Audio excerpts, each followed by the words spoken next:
dive right into what happens when our very human obsession with a quick fix collides with a reality-bending gadget. Today, we're breaking down the classic story of the magic time remote. We're going to explore that super delicate balance between actually putting in the hard work and the incredibly tempting allure of just taking the easy way out.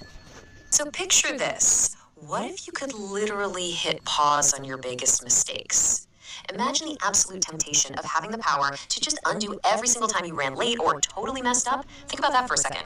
We've all been there, right? You sleep through your alarm, you miss the bus, or maybe you say the completely wrong thing in an important meeting. What if you had a remote control for your actual life? It's a fascinating premise, and it's exactly the dilemma our main character is about to face.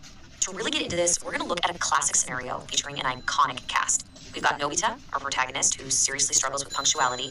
Then there's Doraemon, the ultimate provider of incredible world-bending solutions. We also have Jian and Sune, who perfectly represent the intense societal pressure and mockery Nobita faces. And finally, Shizuka, the person Nobita is desperately trying to impress. Watching how these five interact around just one powerful piece of technology tells us pretty much everything we need to know about human nature. Section 1, the relatable struggle. Okay, so we kick things off with Nobita running late for school yet again. But here's the thing, it's not just the clock that's the issue here, it's the social fallout.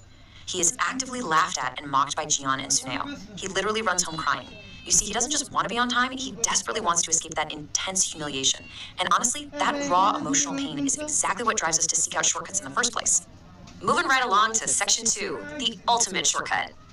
Enter Doraemon. He pulls out a brand new gadget called the time remote. Now, don't let the cartoon vibe fool you. Treat this like a serious piece of world-altering tech. It can pause time, rewind time, and fast-forward time. It basically gives the user absolute dominion over their own reality. Talk about a game changer.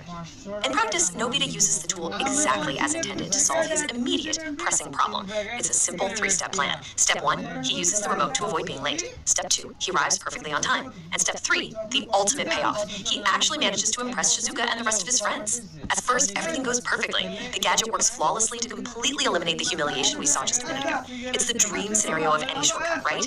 Immediate results with seemingly zero consequences. Which brings us to Section 3, greed and the glitch. Just take a look at this timeline. At 8 a.m., we have tears and panic over being late. Just 15 minutes later, at 8:15 a.m., boom, perfect timing and social triumph. But by midday, Nobita gets greedy. He keeps using the remote for absolutely everything. And what happens? Complete timeline collapse. The remote completely malfunctions. Suddenly, time starts jumping randomly, causing the people around him to move backward and forward in these bizarre, hilarious ways. The shortcut simply couldn't sustain his constant demands. So here's the real crux of the issue, the contrast between these two approaches. On one side, we have moderate use. Using a tool to fix a specific error, like getting to school on time, yields success. But on the flip side, we have greedy use. When Nobita decides he wants to bypass every single minor inconvenience in his day, the technology just buckles under the pressure. The remote malfunctions, and the very fabric of his day becomes a chaotic mess of random time jumps. It's a perfect visual representation of a system overload. And honestly, isn't this exactly what happens in our own lives? When we try to cheat the process entirely, instead of putting in the actual work, whether we're talking about our studies, our careers, or even our relationships, eventually the system breaks. The temporary fix just cannot hold the weight of constant reliance. Nobita's glitching, chaotic reality is the inevitable result of avoiding effort. There's just no way around it. And that leads us to our final act. Section 4, the best gadget is effort. Thankfully, Doraemon steps in to fix the malfunction. He repairs the gadget, effectively restoring order to the timeline. Once that reliance on the artificial shortcut is finally removed, everyone laughs and goes home happily.